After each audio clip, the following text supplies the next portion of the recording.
میرے محترم ناظرین، بہنوں، بھائیوں، آج مجھے بہت خوشی ہے کہ ہمارے کچھ مہمان ہیں جماعت مخالفین کے. انہوں نے ہمیں یہ اعزاز بخشا ہے کہ وہ ہمارے پروگرام میں تشریف لائیں گے اور اپنے سوالات کو یہاں پہ طرح کریں گے، اپنے کویسچنز، اپنے اعتراضات. ہمارے مذہب کے متعلق جو باتیں ان کی سمجھ میں نہیں آتی یا جو باتیں سمجھ آتی ہیں لیکن وہ قبول نہیں کرتے، اس پہ اعتراض ہے ان کو. تو ہم چاہتے ہیں کہ انشاءاللہ پیار سے، محبت سے، جہاں تک ہو ہماری استطاعت ہے، اب جتنا محدود علم ہے، اس علمی لحاظ سے یہاں پر ان کے ساتھ گفتگو کیا جائے اور ان کے باتوں کا جواب دیا جائے، اور انشاءاللہ تبارک و تعالی باہمی گفتگو سے غلط فہمیوں کا ازالہ ہو جائے، جہالت کا ازالہ ہو جائے، اور انشاءاللہ تبارک و تعالی سب کو اللہ تعالیٰ یہ توفیق عنایت فرمائے کہ حق بات سنیں اور حق بات کو سمجھیں اور حق بات کو قبول کریں اور باطل سے اجتناب کریں. تو مجھے بڑی خوشی ہے کہ میں ہمارے پہلے کالر ہیں پاکستان سے. کالر السلام علیکم. وعلیکم السلام ورحمۃ اللہ وبرکاتہ. شیخ کیا حال ہے آپ کے؟ ٹھیک ہے، اللہ کا کرام، مولا کا کرام. آپ سنائیں، آپ کیسے ہیں؟ خیریت سے ہیں؟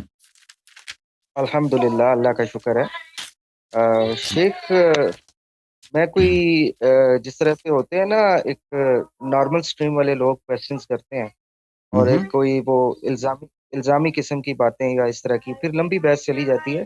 میں بیسیکلی کچھ نالج گین کرنے کے لیے آپ سے کویسچن کر رہا تھا، کیونکہ تقریباً راؤنڈ اباؤٹ مجھے 60 سال ہو گئے ہیں.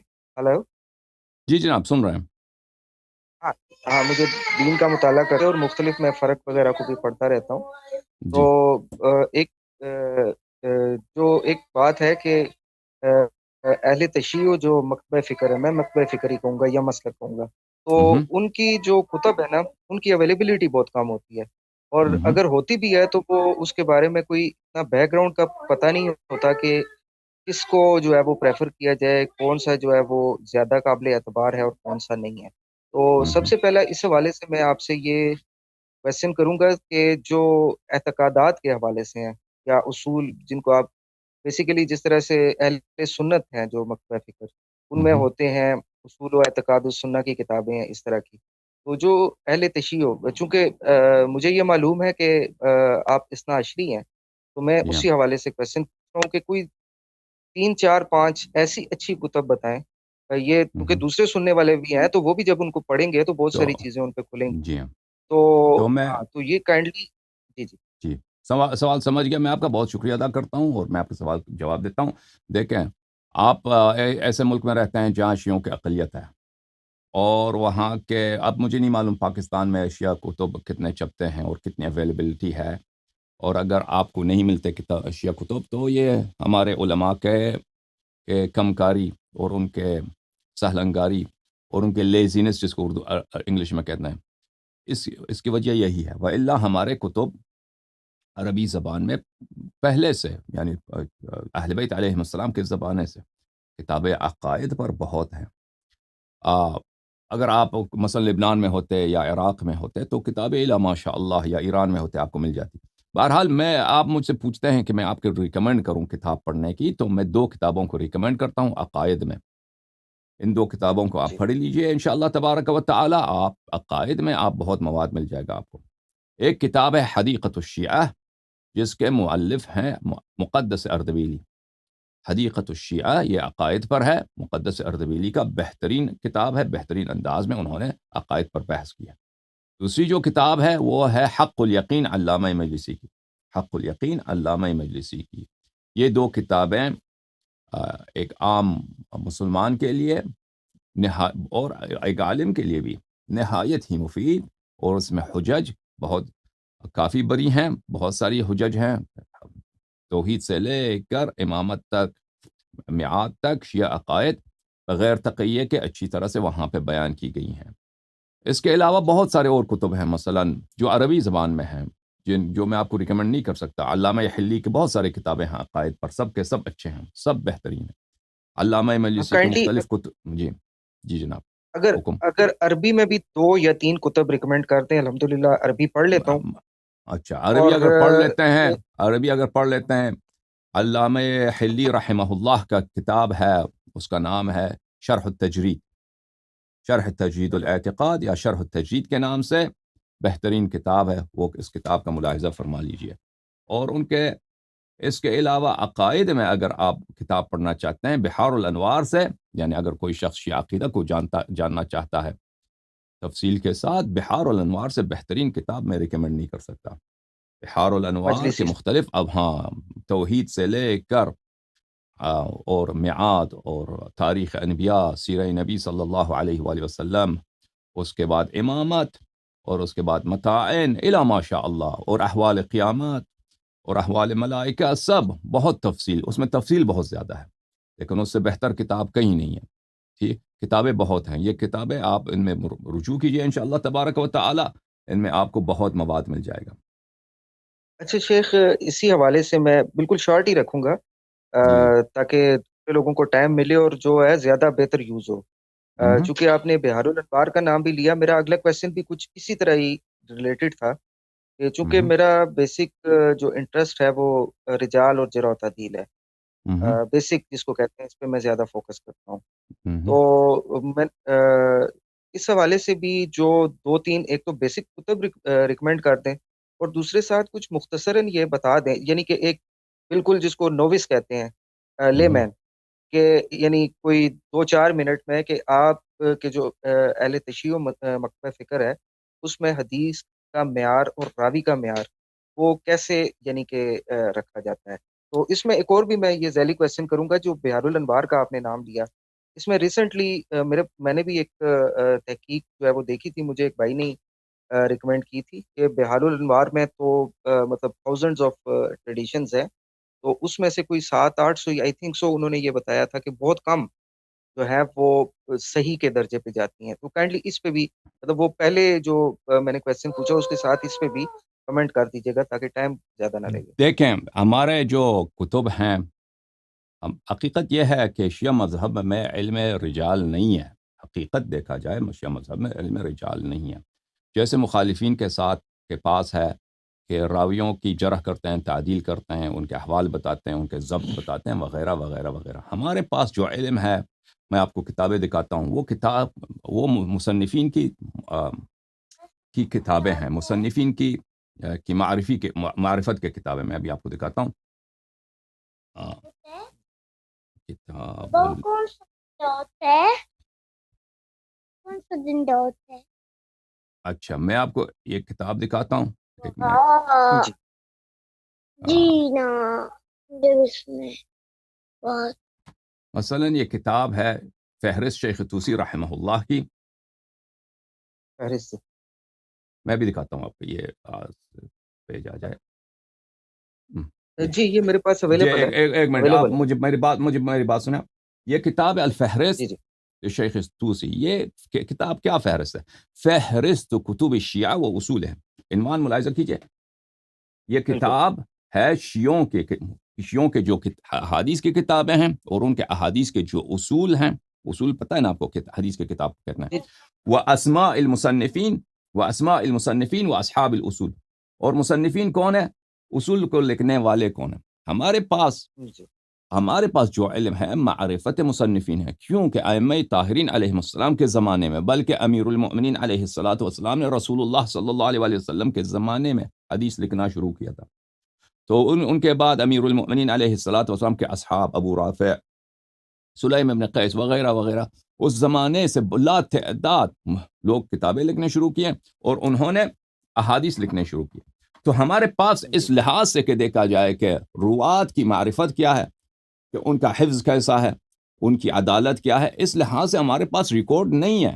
ریکارڈ اس لیے نہیں ہے کہ اس کی ضرورت نہیں ہے، اور ہمارے پاس جو طریقہ کار ہے احادیث نقل کرنے کا، وہ بہت ہی علمی طریقہ کار ہے، کہ اسی عصر صدور حدیث میں کتابیں لکھی گئی ہیں، اور ان مصنفین کے نام موجود ہیں، اور یہ ہماری جو روایات ہیں، یہ زبان لسانی طور پر مشافہہ بولتے ہیں نا، محاورتاً ایک دوسرے سے نقل نہیں ہوئی ہے۔ میں ایک اور، آپ مجھے اجازت دیں کہ میں اس بات کو کچھ وضاحت کر دوں۔ جی جی ہاں، بالکل بالکل، کیوں نہیں۔ جی، دیکھیں، یہ کتاب رجال النجاشی، جی نجاشی اسدی کوفی کی کتاب ہے. یہاں پہ دیکھیے فإني وقفت على ما ذكره السيد الشريف من تعيير قوم من المخالفين أنه لا سلف لكم ولا مصنف. کہتے ہیں کہ میں نے دیکھا کہ ہمارے جو مخالف طائفہ ہیں یعنی صحابہ کے پیروکار انہوں نے ہمیں طعنہ دیا ہے کہ آپ کے پاس کوئی سلف نہیں ہے اور مصنف نہیں ہے. وهذا قول من لا علم له بالناس ولا وقف على أخبارهم. اور یہ ان کا طعنہ اس لیے ہے کہ ان کو ہمارے مذہب کے متعلق معلوم نہیں ہے اور ہمارے کتب کا ان کو معلوم نہیں ہے.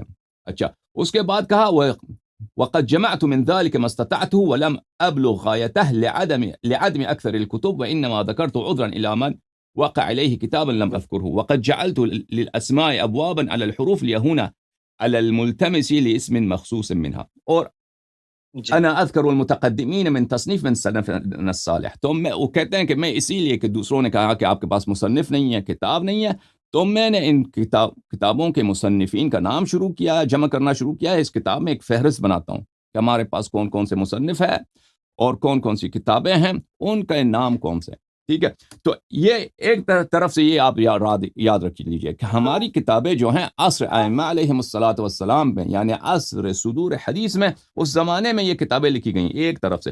دوسری طرف میں آپ کو ایک اور جملہ دکھا دوں اگر آپ مجھے اجازت دیں جی جی کہ یحییٰ بن شرف النووی اپنے کتاب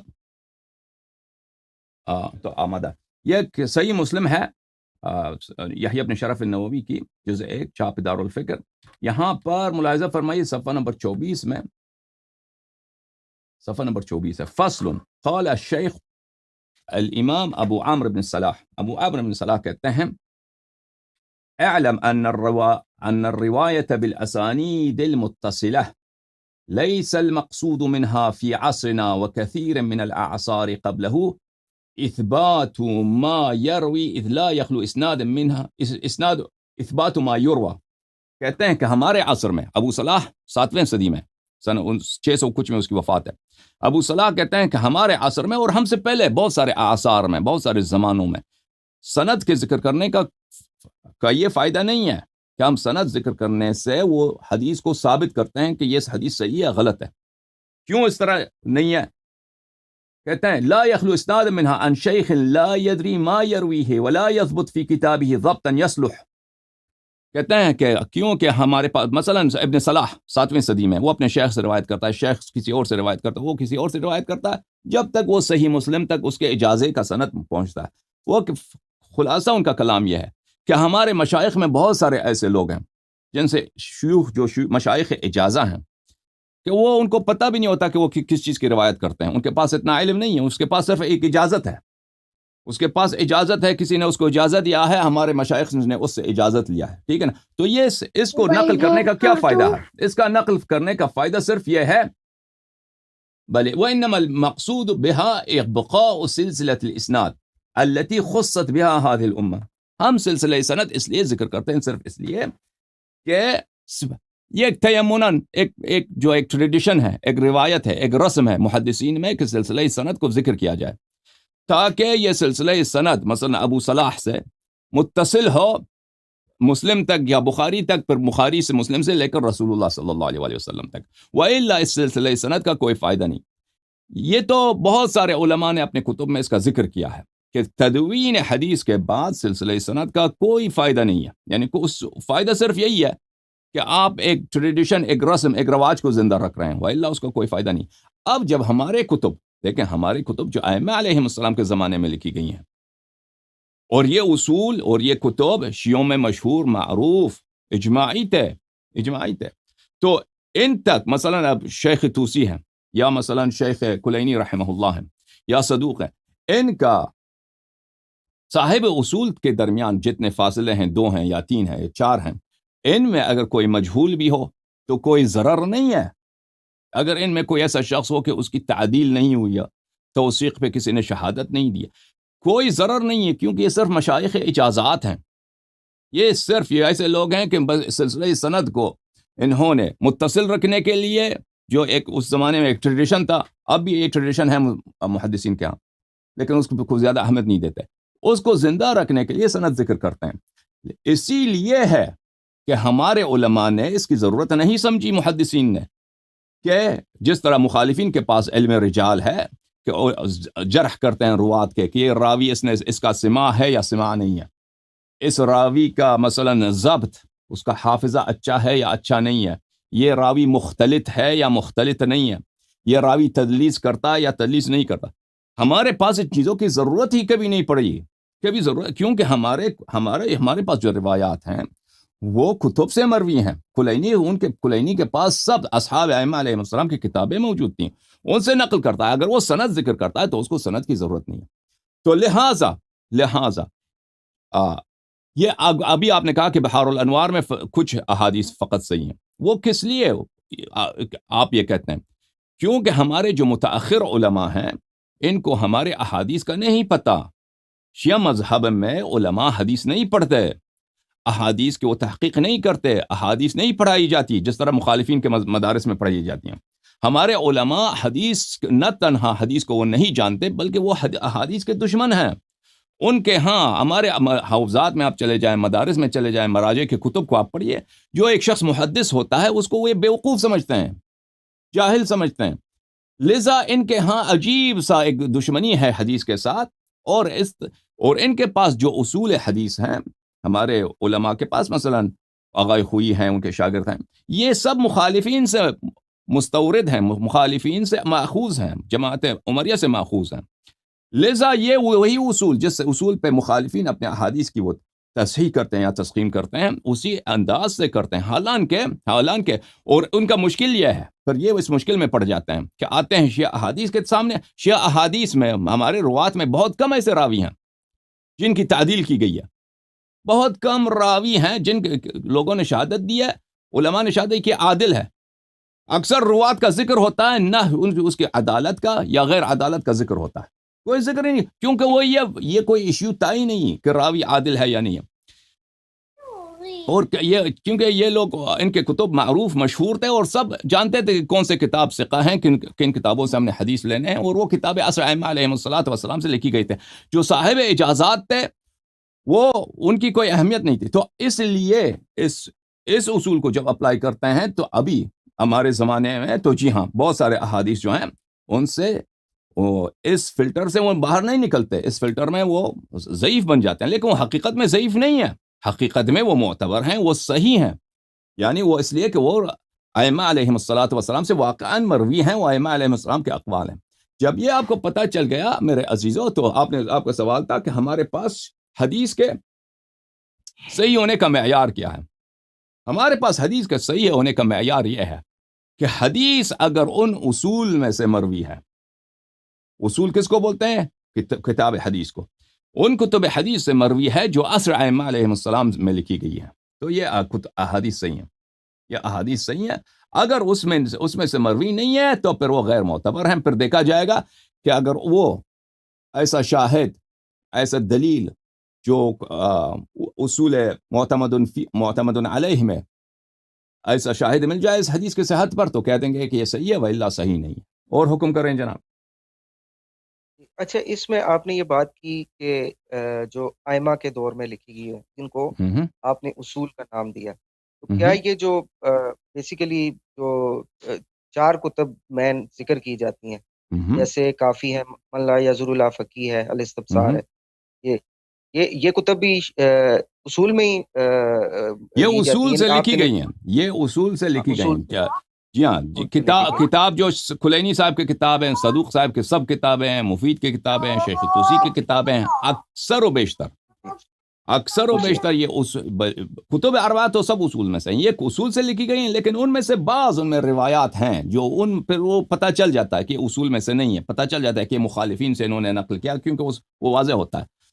لیکن یہ سب اصول میں سے لکھی گئی ہیں. نہ صرف یہ کتب اربعہ بلکہ صدوق کی سب کتب، محمد ابن ابراہیم النعمانی کتاب غیبہ، اس کی کتاب، شیخ مفید کی کتابیں، اللہ کا بھلا کرے، شیخ توسی کے دوسرے جو کتابیں ہیں غیر تہذیب استبصار، یہ اصول سے، امالی صدوق، امالی مفید، امالی، یہ کتب ان کتب سے لی گئی ہیں. لیکن ان میں سے بعض احادیث ہیں جو وہ مثلا مخالفین سے روایت کرتے ہیں کیونکہ وہ شیعہ مذہب کی تائید میں ہیں.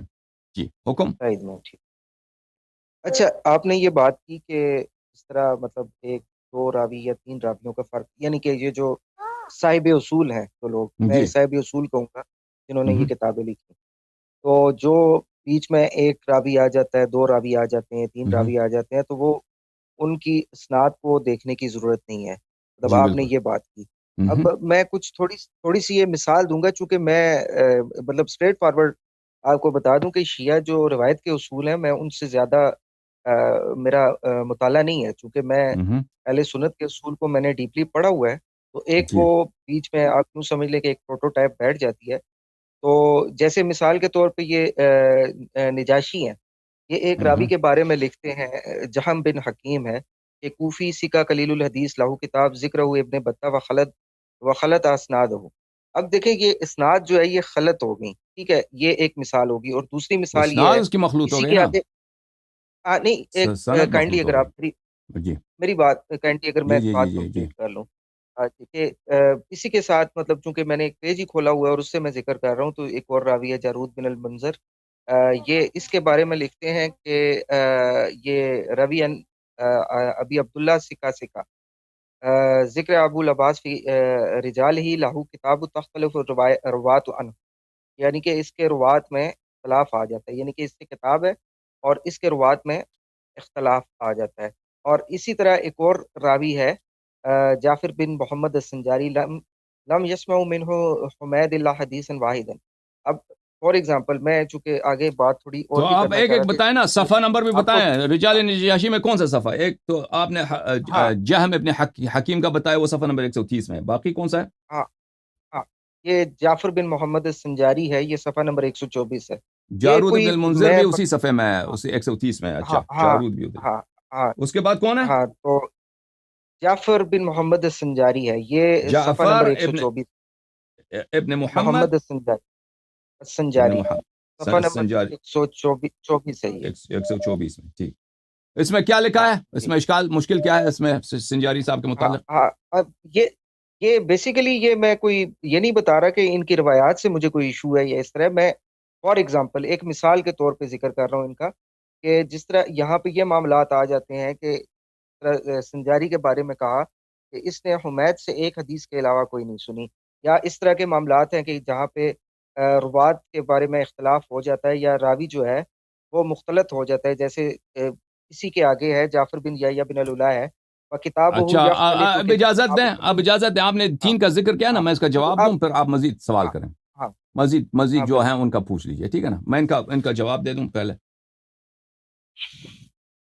جہم ابن حکیم، یہ عزیزو، جہم ابن حکیم کے متعلق یہ انہوں نے کہا ہے، دیکھیں یہ ایک مصنف ہیں شیعہ، جہم ابن حکیم کوئی شیعہ مصنف ہیں، کوفے سے تعلق ہے، ثقہ ہے، قلیل الحدیث، اس کے پاس احادیث زیادہ نہیں ہیں، لہو کتاب، اس کا ایک کتاب ہے، اس کتاب ذکرہ ابن بطہ نے اس کتاب کا ذکر کیا ہے، وخلط ابن بطہ نے اس کے اسناد میں کو مخلوط کیا ہے، کہ یہ کتاب جو جہم ابن حکیم سے مروی ہے، اس کے ابن بطہ کا سند اس تک کس طرح ہے، اس نے اس کا سند مخلوط ذکر کیا ہے۔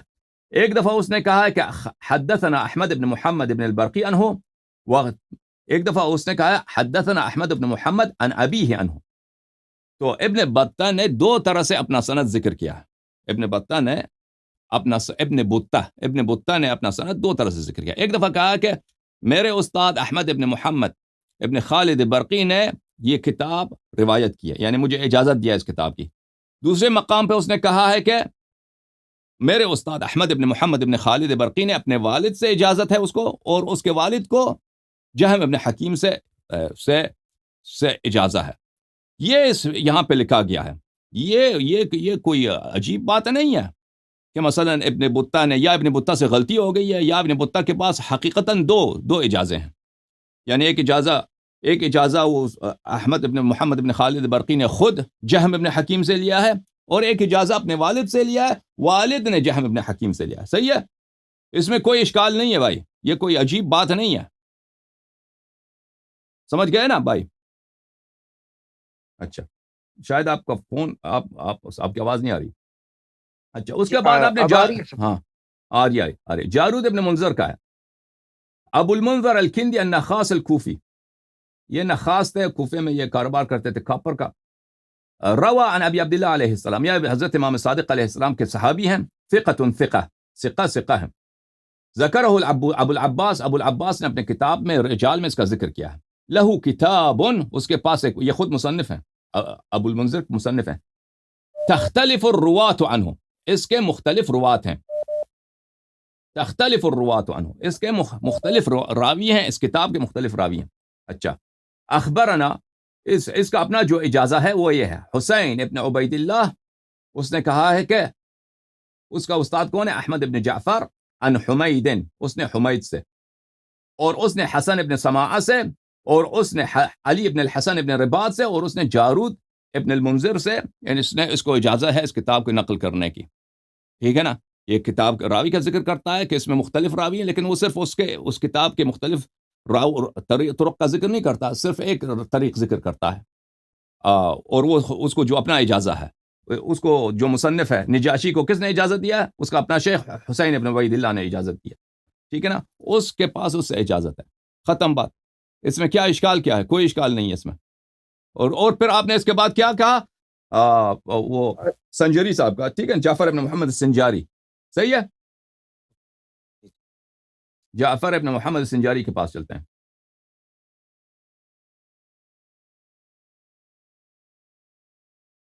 کیا نمبر ہے اس کا؟ جعفر ابن محمد السنجاری کا 300 کیا ہے؟ 24. 324.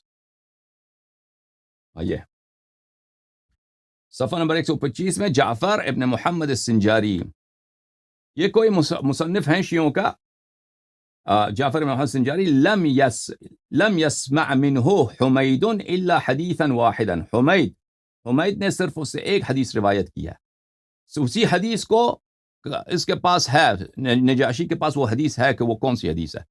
وہ اپنا سند بتا رہا ہے، اخبرنا بذلك ابن نوح عن الحسین ابن علی عن حمید. اس کا سند ہے کہ اس حدیث تک میرا یہ سند ہے. ٹھیک ہے نا؟ اب اس کا کوئی کتاب ہوا ہوگا، یہ تھا تو مصنف، جعفر ابن محمد السنجاری کوئی مصنف تھا، لیکن اس کے باقی جو احادیث ہیں ضائع ہو گئی ہیں، کتابیں کسی تک نہیں پہنچی، اس کی صرف ایک حدیث بچ گئی ہے.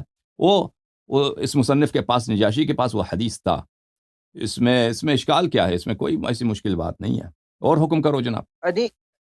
نہیں، اصل میں یہ شاید میں اپنی بات آپ کو سمجھا نہیں سکا کہ یہ جو اس طرح کے اشکال، اس طرح کے معاملات آتے ہیں، تو پھر ڈیفینیٹلی ایک اصول کی ضرورت تو پڑتی ہے نا، کہ کن اصولوں پہ چل کے تو ہم صحیح چیز تک پہنچیں گے. مطلب اب یہ جیسے جعفر بن محمد السنجاری کے بارے میں کہا انہوں نے نجاشی نے کہ لم یسمع منہ حمید اللہ حدیثا واحدا، کہ اس نے حمید سے ایک حدیث کے علاوہ نہیں سنا. بالعکس حمید نے اس سے، حمید نے جعفر سے صرف ایک حدیث نقل کیا. ہاں سوری، لم یسمع منہ حمید، یعنی کہ حمید نے جعفر سے ایک حدیث کے علاوہ نہیں سنا. اب ہم یہ ایک سچویشن دیکھتے ہیں، فار ایگزامپل، مجھے نہیں پتا کہ یہ ہے ایسا یا نہیں، لیکن میں ایک مثال کے طور پہ، جسٹ ایک کیس کے طور پہ، کہ حمید اگر جعفر سے، یعنی کسی کتاب میں 6-7 حدیثیں ہیں، یا مختلف کتابوں میں 6-7-8 حدیثیں ہیں، اور اس چیز پہ اختلاف بھی نہیں ہے کہ حمید نے اس سے ایک حدیث کے علاوہ نہیں سنا، تو اس کو ہم پھر کیسے ٹریٹ کریں؟ تو پھر وہ ایسا فرضیہ، آپ ایسے فرضیہ کی بات کر رہے ہیں نا. حمید نے اس سے روایت نہیں کیا. اب جو اس کتاب کے مؤلف ہیں، یہ کتاب کے نجاشی ہیں. نجاشی کے استاد جو ہیں حمید تو نہیں ہے، نجاشی کا جو طریق ہے جعفر کے ساتھ، وہ ایک طریق ہے کہ اس طریق سے اس کو ایک حدیث مل گئی ہے. ٹھیک ہے نا؟ اب مثلا فرض کریں صدوق کے کتاب میں، یا فرض کریں کلینی کے کتاب میں، اگر جعفر ابن محمد السنجاری کے کوئی حدیث ہے تو اس نے اپنا طریق ذکر کیا ہے. وہاں پر طریق ذکر کیا ہے کہ بہرحال اس کا یہ ایک مؤلف تھا، ایک مصنف تھا شیعوں کا. اگر اب مجھے نہیں معلوم کہ واقعا جعفر بن محمد السنجاری کی کوئی حدیث ہے کلینی کے پاس یا صدوق کے پاس، کیونکہ شیعہ مصنفین بہت زیادہ تھے. انہوں نے، نجاشی نے جتنے ان کو مصنف ملے ہیں، انہوں نے ان کا ذکر کیا ہے. اور بہت سارے، وہ خود کہتے ہیں بہت سارے مصنف ہیں جن کا میں نے ذکر نہیں کیا کیونکہ مجھے ان کا نہیں پتہ تھا، ان کی کتابیں مجھ تک نہیں پہنچی ہیں. تو مصنفین بہت زیادہ تھے. اگر اس شخص کا کلینی یا صدوق کے پاس کوئی حدیث، وہ تو اپنا سند بتائے گا، اپنا سند کہ اس سلسلہ اجازت کس طرح سے ہے. بہرحال وہ ایک مصنف تھا، ایک شیعہ مصنف تھا. یا اصحاب ائمہ علیہ السلام میں سے تھا یا نہیں تھا، یا اصحاب ائمہ کا صحابی تھا، اس کی احادیث ہیں اور ان علماء کو پتہ تھا اس زمانے میں، کیونکہ ان کے پاس زیادہ علم تھا، وہ اپنے ہم عصروں کو اور اپنے اساتید کو اور اپنے اساتید کے مشائخ کو اچھی طرح سے جانتے تھے، اور وہ جانتے تھے کہ کس کی حدیث جو ہے ان پہ شیعہ اعتماد کرتے ہیں. وہ کتابیں جن پہ اعتماد تھا وہ شیعوں میں کافی مشہور تھا. جی، اور وہ انہی کتابوں سے انہوں نے نقل کی ہے. جی جناب. جی یہ اور بالکل حکم. آپ نے جو پہلے بات کی تھی نا کہ جو شیعہ عوام ہے وہ حدیث کو اس طرح سے اسٹڈی نہیں کرتے، یہ آپ کی بات سے میں ایگری کرتا ہوں. یہ بالکل، یہ تقریباً ہر مسلک میں، ہر مکتبہ فکر میں ہی ایسی چیزیں ہیں کہ وہ علماء کی جو جذباتی قسم کی تقریریں ہیں یا وہ منطقی قسم کے وہ جو اپنی طرف سے دلائل دینے کی کوشش کرتے ہیں اس کی طرف وہ زیادہ چلتے ہیں. یہ آپ نے واقعی بڑی سننے والوں کے لیے نہیں، میں نے عوام کی بات نہیں کی، میں نے عوام کی بات نہیں کی بھائی، میں نے کہا علماء کی بات کیا. میں نے کہا شیعہ علماء حدیث نہیں پڑھتے. مطلب جی، یعنی کہ یہی بات ہے کہ علماء اس چیز کی طرف جاتے ہی نہیں ہیں، اس لیے علماء نہیں عوام کا جاتے. بھی شوق نہیں ہے. ہاں بالکل. بالکل. تو یہ آپ نے بڑی اچھی 3-4 باتیں جو ہے وہ بتائی ہیں، اور میں بس اسی کے ساتھ آپ کا شکریہ ادا کروں گا کہ تھینک یو یہ جناب. چند جو تھوڑا سا جو وقت آپ نے دیا اس میں بڑی چیزیں سیکھنے کو ملی، اور مجھے امید ہے کہ اگر کائنڈلی آپ میں آپ کے جو یہ لوگ جنہوں نے یہ ارینج کروایا ہے ان سے جی میں ریکویسٹ کروں گا کہ میرا اور آپ کا چاہے یہ گفتگو اس طرح کی ہو یا نہ ہو تو ایک باقاعدہ کانٹیکٹ کا بھی کوئی بتا دیں تاکہ میں یہ چیزیں ساتھ ساتھ سیکھتا رہوں جی مزید. انشاءاللہ، تو یہ حتماً حتماً میری آپ میری ان بھائیوں میری سے رابطے میں رہیے، وہ آپ کو بتا دیں گے. ٹھیک ہے نا؟ انشاءاللہ. بہت بہت شکریہ. اوکے، بہت مہربانی. خدا آپ کو عزت دے. بہت مہربانی. بہت خوشی ہوئی آپ سے بات کر کے. خدا آپ کو سلامتی دے، عزت دے. بہت مہربانی آپ کی. دیکھیں ہمارے یہ حدیث کا جو علم اسناد ہے یہ تو کوئی رسول اللہ صلی اللہ علیہ وآلہ وسلم کی کوئی روایت تو نہیں ہے، یہ تو آیا قرآن تو نہیں ہے، یہ بعد میں رسول صلی اللہ علیہ وآلہ وسلم کے بعد علماء کا بنایا ہوا ایک طریقہ کار ہے کہ ہم صحیح حدیث کو بھئی غیر معتبر حدیث سے یا ضعیف حدیث سے یا مجہول حدیث سے کس طرح پہچانیں گے. ٹھیک ہے نا؟ یہ سب علماء کی بنائی ہوئی چیزیں. اب اگر دیکھا جائے کہ اس کام میں کیا شیعوں کا طریقہ کار بہتر ہے، زیادہ قابل اعتماد ہے، یا جماعت مخالفین کا، تو انشاءاللہ تبارک و تعالی اس پہ ہم کافی بحث کریں گے آئندہ جا کر جب وقت ملے. ان بحثوں میں ٹائم لگتا ہے اور یہ چیزیں جو ہیں جلدی میں بیان نہیں کی جا سکتی. بہرحال ہمارا یہ پوزیشن ہے کہ شیعوں کا جو طریقہ کار ہے احادیث کی تصحیح کا اور احادیث نقل کرنے کا بہت ہی علمی، بہت ہی معتبر طریقہ کار ہے.